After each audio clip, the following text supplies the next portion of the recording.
65 million years in the making, we are looking at the Tyrannosaurus Rex Escape Pack from the Jurassic World Legacy Collection. You get Tyrannosaurus Rex, you get the Jurassic Park Explorer with the old school aesthetic Jurassic Park paint scheme, you get Tim Murphy, the world's most electrified boy, and you get it all for the retail price of $49.99 in Target stores, because this is a Target exclusive in the United States. Looking at the packaging, everything is in line with the normal Jurassic World Legacy Collection releases. We got the Jurassic World logo up there. We got a little glam shot. The left and the right hand side is pretty basic. It's just got that wood grain as well as the Jurassic World Legacy Collection logos. On the back, we got our little action feature callouts. We got the little breakaway roof for the Explorer. We got Tim Murphy, call out that he actually has his goggles, and of course another glam shot of T-Rex and the Explorer. You will have to attach the tail of T-Rex because they just didn't have room in the package. You can see the tail just kind of squatted down there. But let's go ahead and get them out of the plastic prison and check them out up close and personal, shall we? All right, let's start it off with the little guy here, Mr. Tim Murphy. He is a little guy. He's actually a smaller figure than the standard 3 3/4 scale, which makes sense because he's a child. He's supposed to be smaller than the adults, and they did a really good job with the scale. He's, in my opinion, pretty spot on. He's, you know, smaller than Dr. Grant and Ellie, and obviously shorter than his grandpa as well. So great job with the smaller scale on him. The face detail, the likeness of him, very good, very close to the actor, I think. Costume, the aesthetics of the figure itself look great. We got a removable t-shirt if you really wanted to, but it would look silly because you would have those blue sleeves still stuck on the arms and everything. You got his striped tank top underneath, as well as this little handkerchief around his neck. You got the khaki shorts, the brown belt, gray boots with the high sneakers. Articulation, he is a tiny figure. He's going to have a little bit less articulation than any of the adults, mainly at the elbow joint, but the head will spin all the way around like the Exorcist. He's going to have extremely minimal up and down, and I say extremely minimal because it's literally just, I mean, it's negligible. It wiggles that much. Shoulders are going to go up and out, spin 360 degrees. There is no elbow joint, elbow articulation for him, which is something that makes him really stand out from the adults. There's no forearm swivel either, no waist swivel, anything like that. It's just very minimal articulation all the way around. His legs are going to kick forward, kick backwards. He does have a single bend at the knee, so you can bend his knee. He also has a cut up there at the knee joint, so you can spin the knee joint around. But basically, he's going to be able to kick his legs super far out and do the splits. But what you really need him to do is get in that seated position so you can put him inside the Explorer, and he does that very well. So great job on the Tim Murphy figure. And of course, he comes with his little goggles.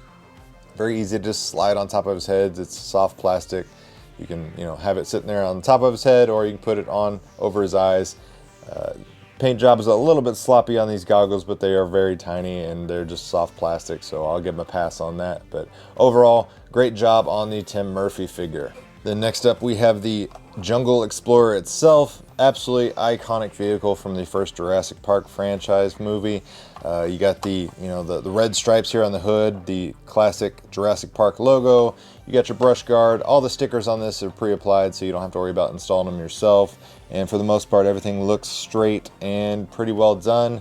We got the gradation paint where it goes from the green down to the yellow down here at the bottom of the door, as well as the base of the vehicle. We got our number 4, yellow wheels. We got the taillight guards as well, and I was actually impressed. They actually have the Ford logo down here in the bottom right hand of the tailgate, and they also have the Explorer XLT logo there as well, so that is a nice touch. You got your Jurassic Park branding on the doors themselves. They all do open, all 4 of them. However, the front doors are going to open significantly wider than the back doors, so you're going to be able to get figures in and out of the front seats much easier than these back seats, especially with large adult hands. But the detail inside is actually pretty impressive, especially around the dash and everything. You don't get a whole lot of paint details, but there is some nice sculpt details. You can definitely make out the air conditioning, the stereo, the LCD screen.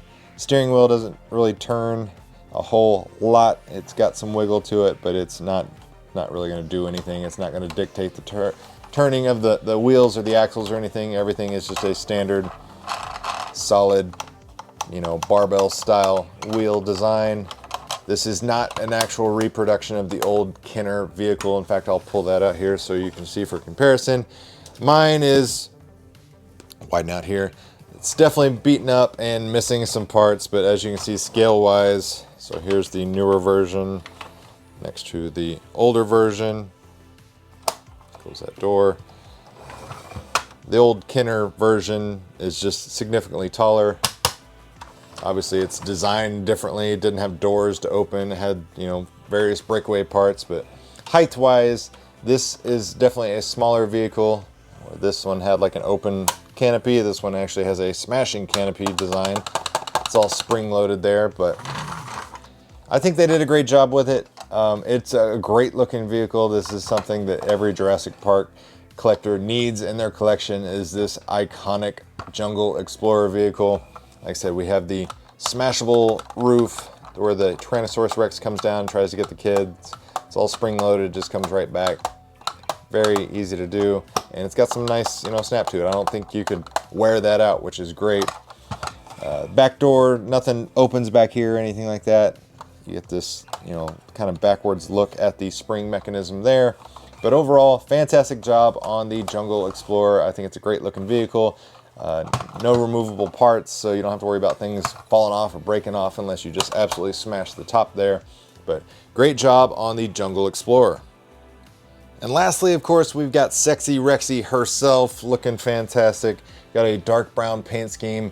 A recurring theme for a lot of these Mattel dinosaurs, specifically the Tyrannosaurus Rex, is a lack of paint detail on the tail.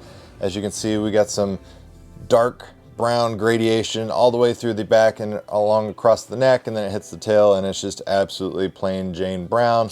I wish they would follow through and paint the tail, but for whatever reason they don't. But overall, it's a smaller T-Rex, if that makes any sense, than typical releases from Mattel. So from tail to nose, it's about 19 inches, and then at the tallest point, it's roughly about 7.5 inches tall. Minimal articulation, so this one specifically has a chomping mouth, so you can hit this button. Opens the mouth, get a nice chomp action. It's got the front arms here. You're gonna be able to put them up and out and then rotate them 360 degrees. But let's be real, you're not really gonna do a whole lot with those front arms because they're rather pointless for the T-Rex. The legs are gonna be able to come outwards just a little bit. You're gonna have 360 degree swivel of the foot. Rear legs are gonna go outwards. You're gonna be able to spin them 360 degrees if you want. There's also a nice little locking, clicking mechanism there to where you can put it in common little posing positions. That way you can balance your T-Rex easier. The tail does spin 360 degrees as well as going up and down. But again, I really wish they would have painted it just because it sticks out like a sore thumb. But you know, it's a great looking Tyrannosaurus Rex figure.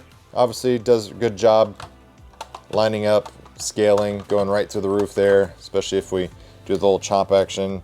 Looks super ferocious. You can completely engulf the front of the vehicle, and God forbid that top canopy didn't hold up. Poor Tim, man, he would just be absolutely destroyed. Thankfully, that wasn't the case in the movie. In terms of comparing it to other releases, so I'll show you the scale here. So this is the, I think it was the Chomp and Stomp Tyrannosaurus Rex. Slightly taller, slightly wider overall, but the same kind of thing I complained about earlier. You can see where they just stopped painting the tails. It's like, it's just, they paint the back and everything. This one makes noises. You can get the mouth open by smacking the tail and it roars, does things like that. But it is a little bit larger in terms of scale, head size, everything. So if you wanted a bigger Tyrannosaurus Rex, you'd want to go for something like this or the super colossal version. But I think for $49.99 to get this Tyrannosaurus Rex, this awesome Jungle Explorer, and of course the first in the line Tim Murphy action figure for the Legacy Collection, I think it's a no-brainer.